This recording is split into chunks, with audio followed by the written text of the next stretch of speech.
Hello everyone. So आज का topic Uttarakhand state combined PhD entrance test CPET 2024 के ऊपर है। ठीक है, तो don't skip the video. Specifically if you are preparing yourself for PhD entrances, अगर आप का एम है कि मुझे प्रोफेसर ही बनना है और मुझको पीएचडी ही करनी है, और आप वेट कर रहे हो या CSIR नेट JRF की एग्जाम की प्रिपरेशन कर रहे हो, तो जो भी स्टूडेंट CSIR नेट 2024 जून के लिए प्रिपेयर कर रहे हैं, इवन जो दिसंबर के लिए प्रिपेयर कर रहे हैं, या इवन वो भी जिनका एग्जाम क्रैक नहीं भी हुआ है, ओके, आई मीन पहले कभी जिन्होंने पीएचडी एंट्रेंस दिया, ओके, पर एग्जाम क्रैक नहीं हुआ, तो उनके लिए भी, because you are already prepared, ये एंट्रेंस बहुत अच्छी होने वाली है, इंपॉर्टेंट होने वाली है अगर आप उत्तराखंड से पीएचडी करना चाहते हैं, तो without wasting more of your time, okay.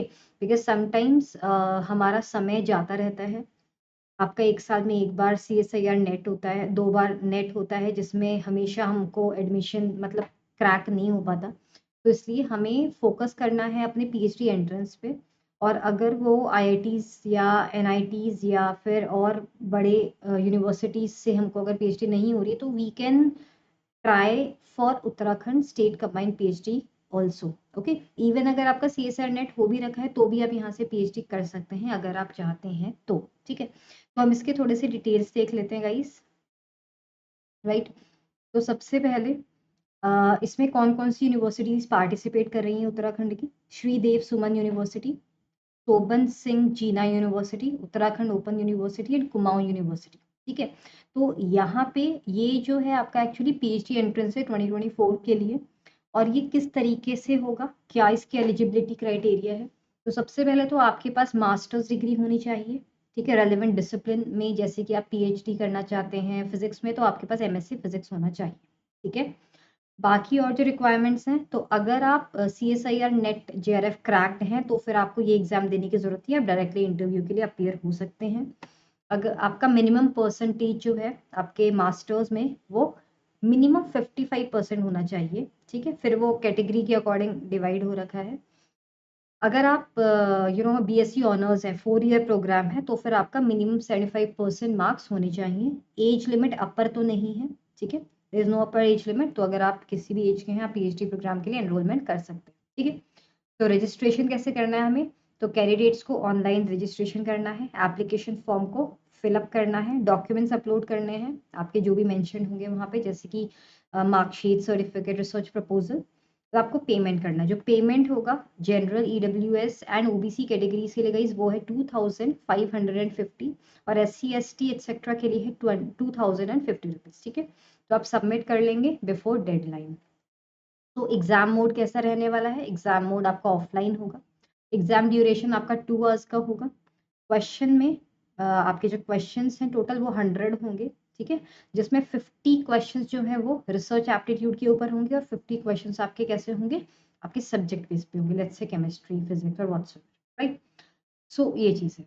तो उसके बाद में वही सब्जेक्ट, जैसे मैंने आपको बताया, रिसर्च मेथडोलॉजी में जो टॉपिक्स कवर हैं वो research methods, data analysis, statistical techniques, तो ये 50 मार्क्स का हो गया।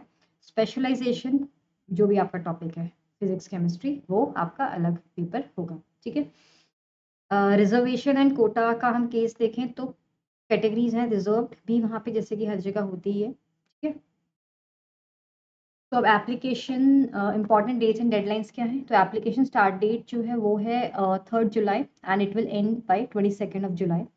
तो डेडलाइन उसकी 22 जुलाई है। एंट्रेंस का जो एग्जाम होगा वो 11 अगस्त को होगा, मतलब you had hardly 1 month to prepare, and if you are already preparing, if you have already prepared for the CSIR NET July, then definitely आप इसको भी एग्जाम जरूर दे दें, ठीक है। फिर उसके, ताकि आपका टाइम वेस्ट ना हो, वरना आपको एक और बार प्रिपेयर करना पड़ेगा, ओके। पीएचडी के बाद ही आपको प्रेफर किया जाता है जनरली प्रोफेसर बनने के लिए, ठीक है।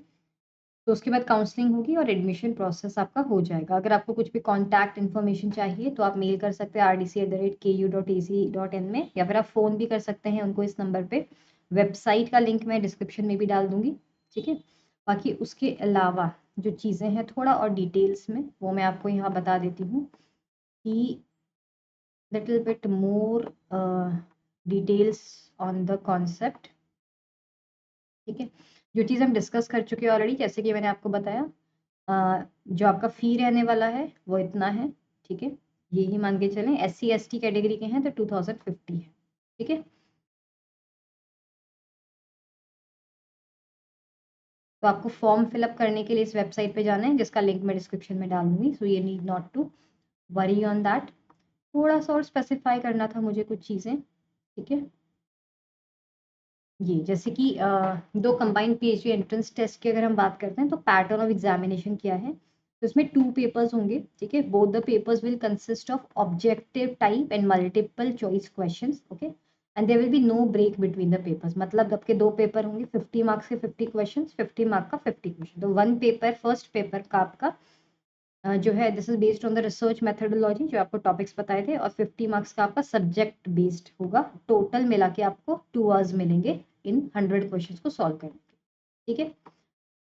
और जो कैंडिडेट्स के CPET में 50% मार्क्स आते हैं या उससे ज़्यादा आते हैं, ठीक है, जो कि अनरिजर्व कैटेगरी के हैं, उनको इंटरव्यू के लिए कॉल अप किया जाएगा। और या फिर अगर आप OBC नॉन क्रीमी लेयर हैं या SC ST में हैं, तो 45% आपका CPET में अगर आपके मार्क्स आते हैं, then you will be called off for the interview, right.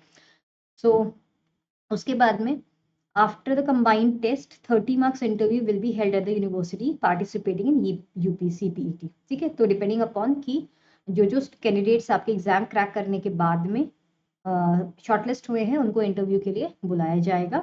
And then that interview will be 30 marks based, right. तो सब्जेक्ट वाइज फिर आपकी मेरिट लिस्ट लगेगी, जिसमें 70% जो है वो स्कोर आपका एंट्रेंस टेस्ट का होगा, जो कि आपने CPET अभी दिया है, और 30% आपका इंटरव्यू, ठीक है। उसके बाद में, हाँ, डायरेक्ट एडमिशन कब हो सकता है, अगर आप ऑलरेडी CSIR नेट या कोई भी इस तरीके का एग्जाम क्रैक्ड है, ठीक है, JRF या नॉन JRF भी, तो भी आप डायरेक्ट इंटरव्यू में बैठ सकते हैं विदाउट गिविंग CPET। या आपको बस गिवन वेबसाइट पे जाके अपलोड कर देंगे अपनी चीज़ें, right? So direct admission without appearing in the entrance test is possible only if you are a teacher fellow under UGC scheme or NET qualified JRF, ठीक है, या USET qualified also, okay, or already if you are an appointed teachers of this university, अगर आप already एक teacher हैं वहां पर, then you can definitely apply for the same. Fine. अब जो सेंटर्स होंगे PhD एंट्रेंस के, वो होंगे अल्मोड़ा, देहरादून, हल्द्वानी, नैनीताल, पिथौरागढ़ एंड ऋषिकेश। तो ये आपके वो स्टेट्स हैं जो ऑलरेडी वो सिटीज हैं जो कि कहाँ पे हैं, आपके उत्तराखंड में है, ठीक है। फाइन। सो इन्फॉर्मेशन बाकी चाहिए, ये लिंक पे आपको क्लिक करना है, जो मैं डिस्क्रिप्शन में डाल दूंगी। उसके अलावा एडमिट कार्ड जो है वो अपलोड हो जाएगा जैसे ही आप फिलअप कर देते हैं अपनी चीज़ें। उसके बाद की चीज़ें इम्पॉर्टेंट नहीं है। सिलेबस के लिए जो रिसर्च मेथोडोलॉजी है, वो इस साइट पे आप जाएंगे, आपको सिलेबस मिल जाएगा इनका, ठीक है। और सब्जेक्ट स्पेसिफिक यहाँ मिलेगा। वैसे मैं आपको बता देती हूँ, सब्जेक्ट स्पेसिफिक सिलेबस वही होता है जो CSIR नेट का होता है, ठीक है, क्योंकि मैंने डाउनलोड भी किया था इनकी वेबसाइट से। तो ये CSIR नेट का जो सिलेबस है, वो ही सिलेबस इन्होंने दिया हुआ है। जो CSIR UGC नेट का सिलेबस है, वही सिलेबस है। अगर मैं केमिस्ट्री का स्पेसिफिकली बात करती हूँ, तो इनऑर्गेनिक में chemical periodicity, structure and bonding, concepts of acid and bases etcetera. तो ये आपका पूरा का पूरा CSIR नेट का जो सिलेबस है वो ही है। तो ऑलरेडी अगर आप प्रिपेयर कर रहे हैं या कर चुके हैं CSIR नेट के लिए, गेट के लिए, then you are very much eligible for the test, okay. और आप आराम से इस एग्जाम को क्रैक कर सकते हैं और एनरोलमेंट पा सकते हैं, अगर आपको और वेट नहीं करना, ठीक है। क्योंकि काफ़ी बार क्या होता है, हम वेट कर करके थक चुके होते हैं, समय आगे जाता रहता है और हमको PhD करनी होती है, but we are not getting the admission. तो इट्स बेटर आप यहाँ पे एनरोल कर सकते हैं।